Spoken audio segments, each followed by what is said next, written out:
Welcome to the deep dive. We're here to cut through all that noise. Yeah, get straight to what actually works. Exactly. And you know that feeling, right? Personal finance. It's just there's so much conflicting advice everywhere. Totally TV pundits yelling. Yeah. Or just that endless scroll of articles online. It's a lot. Mm-hmm. It's overwhelming, easy to feel paralyzed. It really is. You kind of feel stuck. Like, where do I even begin? Well, that's the challenge, isn't it? We often think we need to become like a total expert to succeed financially. Right. Master every little detail. But that's actually the big misconception we want to tackle in this deep dive. Precisely. So today, we're going to take a breath and really focus in on one incredibly impactful source, the audiobook transcript of I Will Teach You to Be Rich by Ramit Sethi. And our mission here for you is really to pull out those practical, truly actionable nuggets of knowledge. Yeah, the stuff you can actually use. Exactly. Give you a shortcut to getting clear on your finances and, more importantly, actually acting on your goals, making real changes. Okay, so let's dive right into Sethi's core philosophy. He starts off by taking aim at those financial talking heads on TV. Oh yeah, the ones making endless predictions. And as he points out, they're wrong more than 50% of the time. It's more entertainment than advice, right? He even mentions they sometimes throw chairs. It's wild. Yeah. And it's fascinating how we get drawn into that debate minutia. Totally. It feels productive, like we're expressing ourselves or something. But the source calls it totally illusory. It's basically the easiest way to get nothing done. That's blunt. It is. But think about it. You talk finances or fitness with a friend. Did you actually, go for the run after? Or transfer the money? Probably not always. Often the book suggests just arguing the small stuff kind of absolves us from taking the real action. Which brings us to maybe one of the biggest takeaways from the whole book, I think. It is. You don't have to be an expert to get rich. Bam! Yes, that's huge. What you do need, he says, is to know how to cut through all the information and get started. Get started. That seems key. And it really pushes back against that tendency we have, right? To wait for perfect before we do anything. Oh, absolutely. Analysis paralysis. Exactly. So the source champions this 85% solution. The idea is it's more important to get started than to spend an exhausting amount of time researching the best fund in the universe. Okay, so just do something. Pretty much. It's far better to act and get it 85% right than do nothing. He even says making mistakes, with a little bit of money early on is actually valuable. Learning by doing. Makes sense. And tied to that action is responsibility. He's really direct about this. He doesn't mince words, does he? Not at all. A lot of your financial problems are caused by one person, you. That's a direct quote. Wow. Yeah. It's about owning it, he argues, not just blaming the economy and corporate America. Which, can be tough to hear, but maybe necessary. Seems like it. That's where the power to change lies, right? Absolutely. And moving beyond blame, the book asks this really fundamental question before getting into tactics, which is, why do you want to be rich? What does being rich mean to you? Oh, the why. Exactly. He points out most people don't spend even 10 minutes thinking about this. And that's so important because, as the source says, money is just a small part of being rich. Right. It's about your values. He gives examples like maybe for some friends it's eating out, for others it's travel or designer jeans. For him, it was stuff like making career choices not based on money, helping his parents, starting a scholarship fund. So defining your rich life. Yes. So you don't just mindlessly try to keep up with your friends. Yeah. You build a life that actually means something to you. Okay, that's a great foundation. Now let's talk tools. Credit cards often get a bad rap. Yeah. Seen as just debt traps. But the book presents this surprising idea. Credit is one of the most vital factors in getting rich. That might raise some eyebrows. Why does he say that? Because our biggest purchases, cars, houses, are almost always made on credit. Good credit saves you tens of thousands of dollars.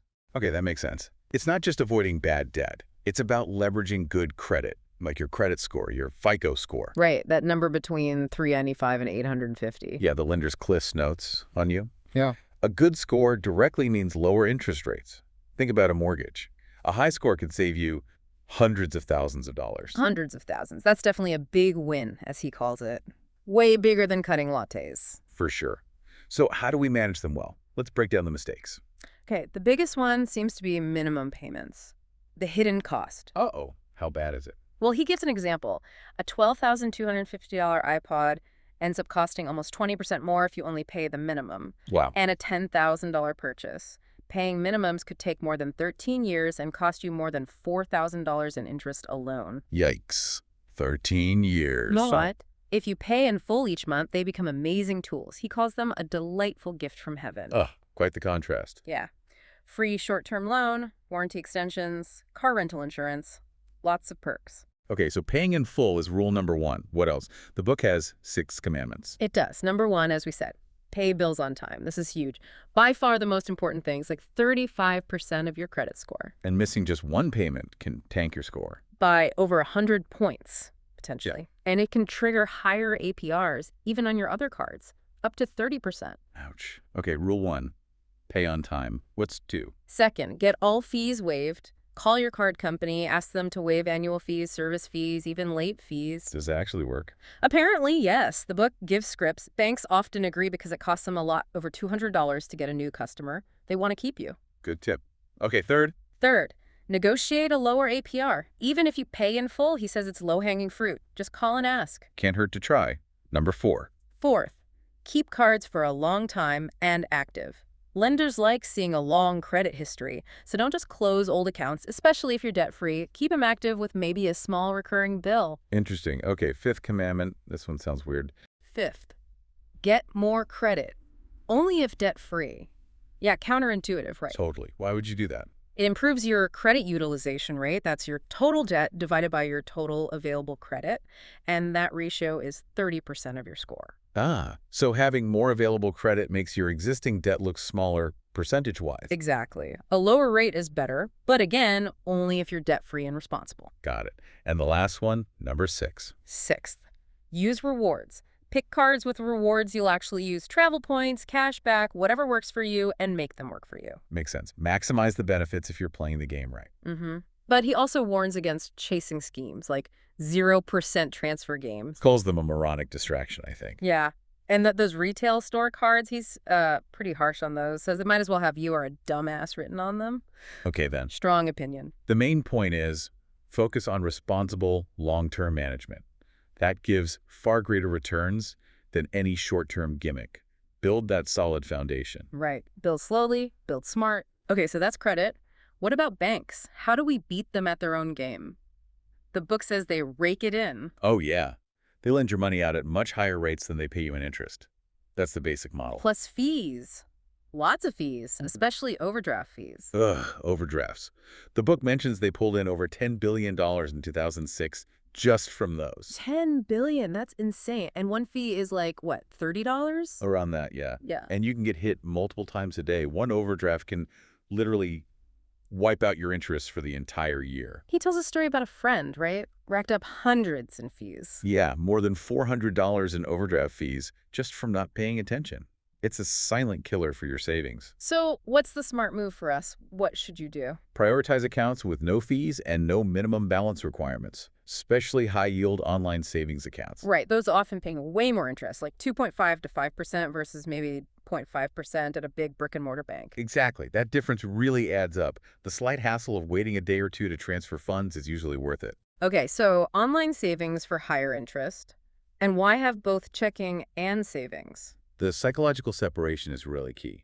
Checking is for your day-to-day spending, regular withdrawals. Savings is your goals account. Keep it separate. Makes sense. And the book also gives tips for getting monthly checking fees waived, right? Like direct deposit. Yeah, setting up direct deposit often does the trick. Okay. And again, he provides negotiation scripts for getting overdraft fees waived if they happen. Oh. Always worth asking. Okay, good strategies. Now, the D word, debt. Ah, yes. A heavy topic for many. The source points out something interesting. Statistically speaking, being in debt is normal. Most people have it. But it doesn't feel good. There's a lot of shame, especially around credit card debt. So much shame that apparently 70% of Americans carry a balance, even though 75% claim they pay it off every month. Wow, that's a big gap. And people are reportedly more willing to give their name, age, and even details of their sex life than provided the amount of their credit card debt. That says a lot about the emotional weight, doesn't it? Definitely. And the book calls carrying a balance the #1 mistake. Paying only the minimum. That's the grown-up equivalent of a little boy letting the school bully take his lunch money every single day. Oof. Yeah, it's a powerful image. Right. And it's a triple whammy, high interest cost, kills your credit score, and it's just emotionally draining. Okay, so credit card debt is bad. What about student loans? They feel different somehow. They are different, yeah. Often lower interest. But still, the book says student loan debt is hard. But there's hope. How so? Even paying a little extra, like an extra $100 a month, can save you years of payments and thousands in interest. He gives an example of a Stanford grad saving over $7,000. That's significant, just $100 extra. Right, and it raises the question, why do so many people just accept the minimum payment as fixed? Yeah, just assume it is what it is. But the source urges you. Call them. Call your student loan lender. They've heard it all before, right? Exactly. They can often help you find a better way to structure your payment. Maybe change the amount or the loan term. It's about being proactive. Taking control. I like it. Okay, back to credit card debt. The book says payoff needs to be aggressive. Yes. It demands sacrifices to pay off your debt quickly. No sugarcoating. He compares Dumb Dan and Smart Sally, right? Yep. Dan takes 8 years to pay off $5,000, pays $1,900 in interest. Sally doubles her payment, finishes in 5 years, cuts interest by more than half. Huge difference, just by paying more each month. It's about becoming what he calls a deadbeat customer. Which sounds bad, but is actually good in this context. Exactly. Someone who pays on time, doesn't carry a balance, produces virtually no revenue for the credit card company. You're worthless in their eyes, which is perfect in mind. Uh-huh. Love that framing. Oh, Okay, so how do you become this perfect deadbeat? The 5 steps. right. Step 1. Figure out how much debt you have. Painful, maybe, but you got to know the total number. Call everyone. Okay, face the music. Step 2.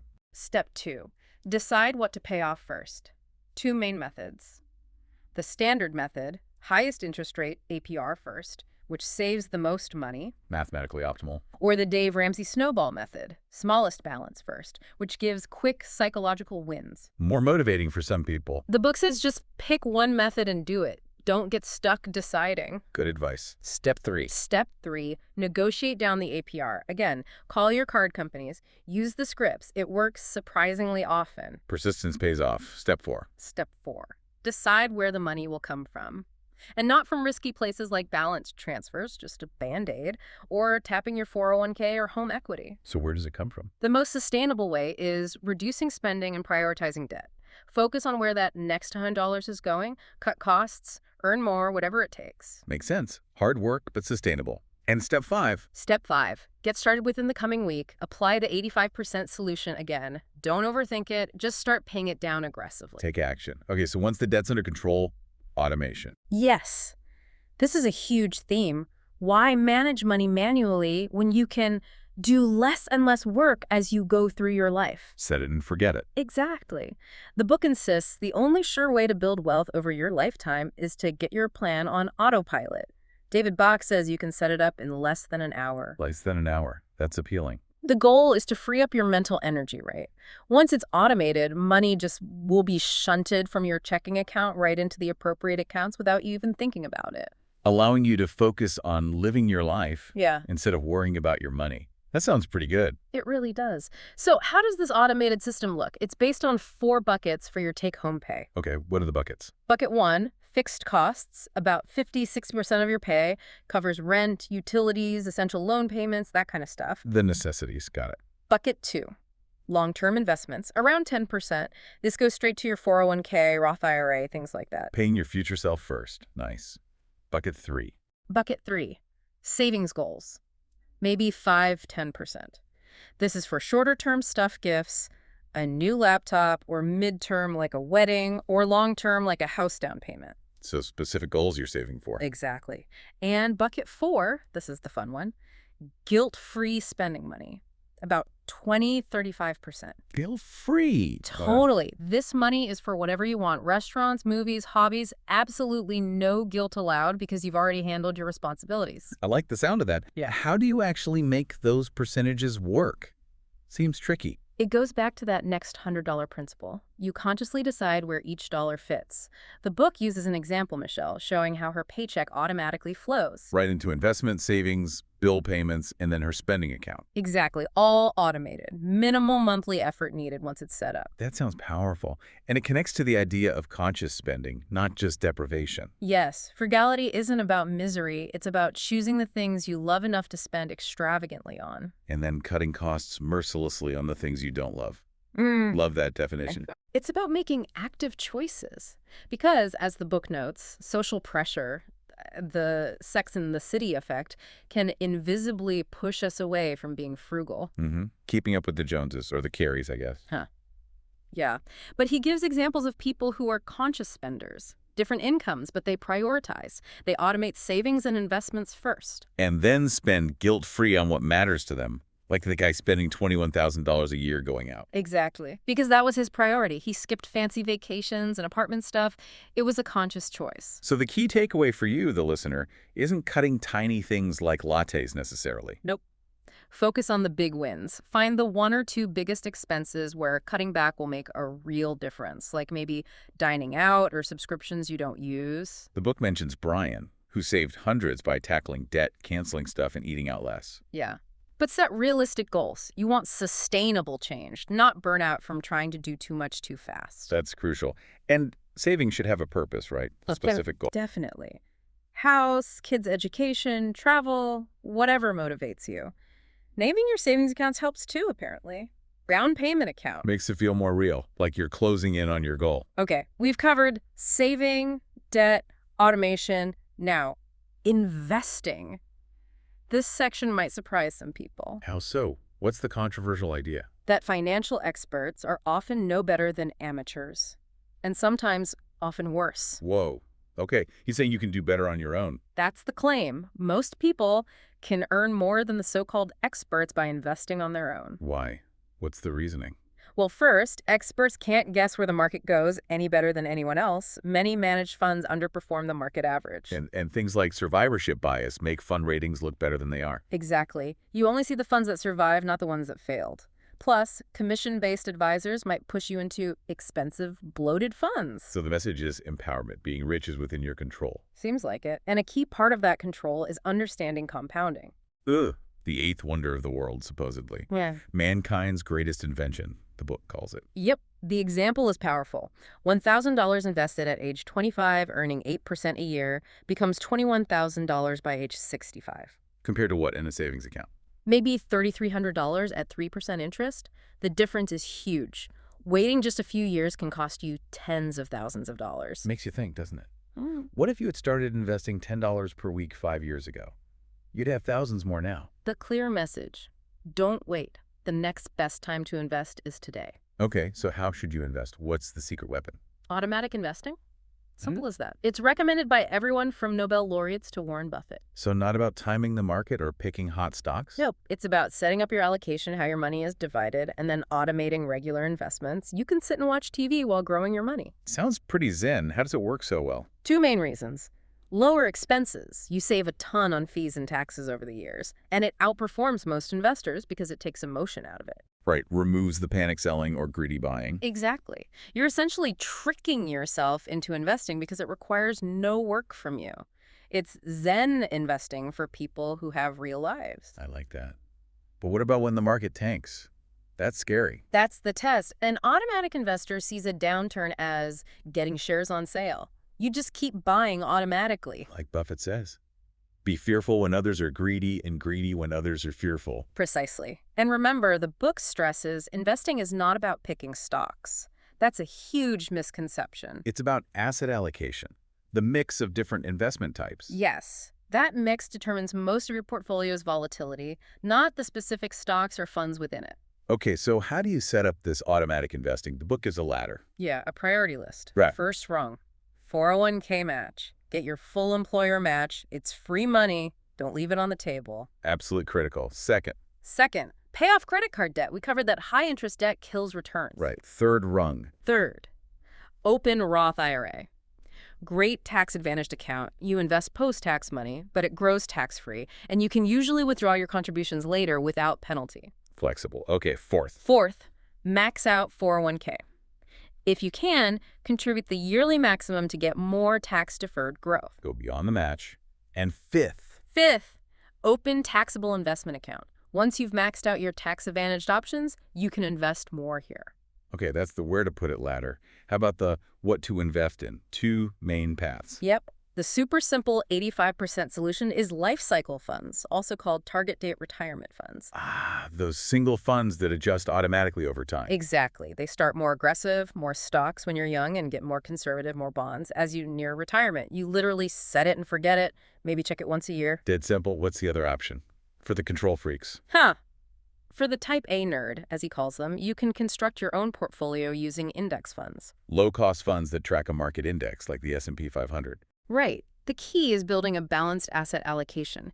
He suggests models like Yale's David Swenson's, maybe 30% U.S. stocks, 20% international stocks, 15% emerging markets, 15% real estate, 20% bonds, something diversified like that. More work, but gives you more control over the specific mix, And regardless of which path you choose, a crucial tactic is dollar cost averaging. which means investing the same amount regularly, right? Not trying to time the market. Exactly. Investing regular amounts over time.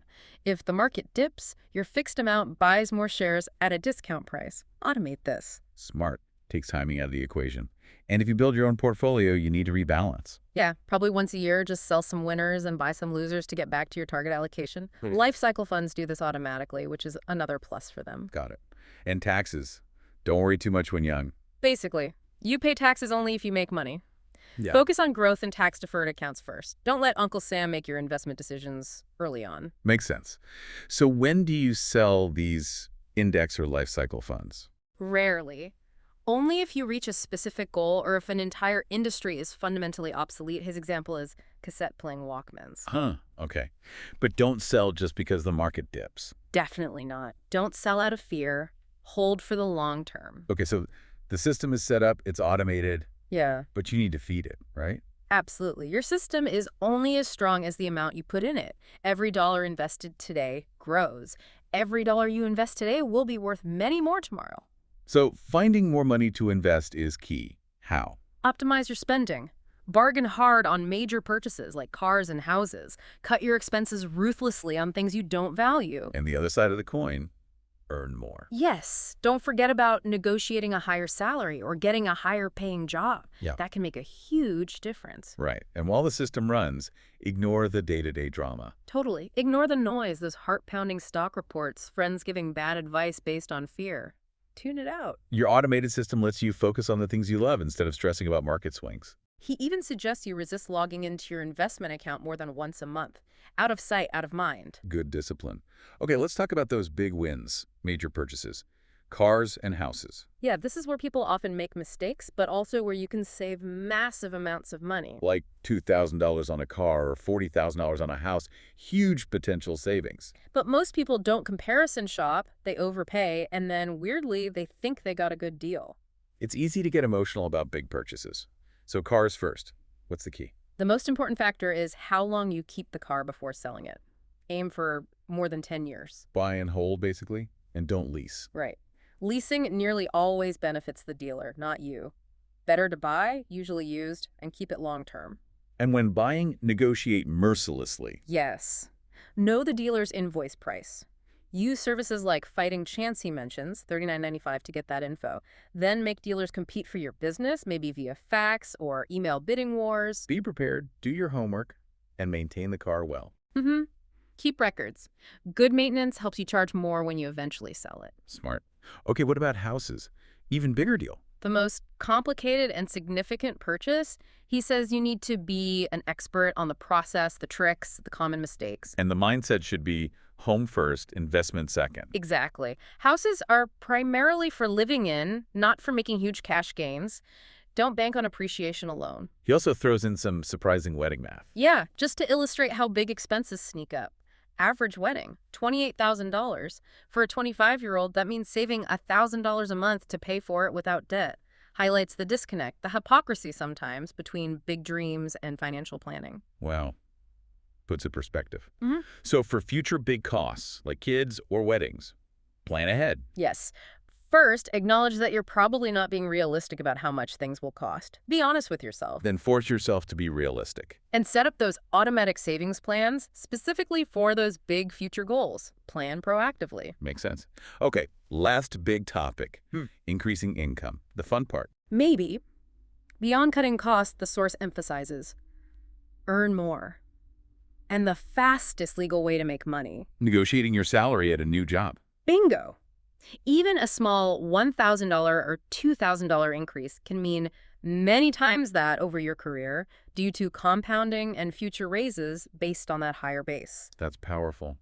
And he says negotiation is mostly mindset. Yeah, 90% about mindset and 10% about tactics. You have to explicitly communicate that you value yourself more highly than the average employee. And frame it in terms of company benefit. Exactly. Show how the company will benefit from giving you the raise or hiring you at that salary. It's not just about what you want. As he puts it, nobody cares about you. The manager cares how you're going to make him look better and how you're going to help the company do well. Frame it from their perspective.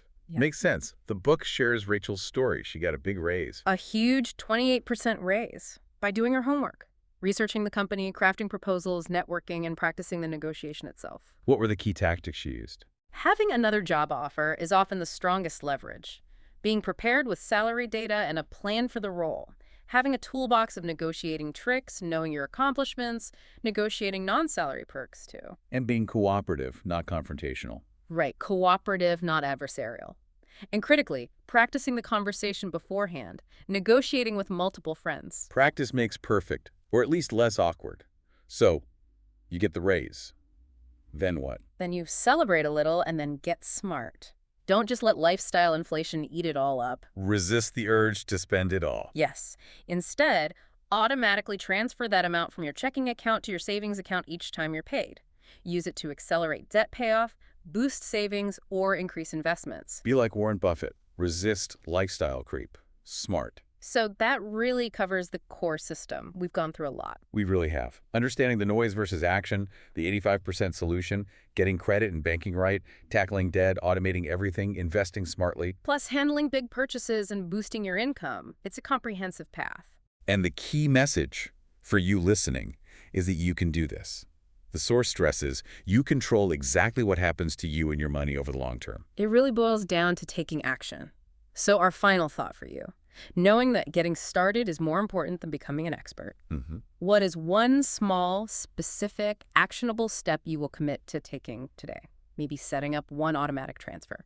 Calling to negotiate one fee. What's that first step going to be? Just think about how that one small action started now will compound and build your own path to richness over time.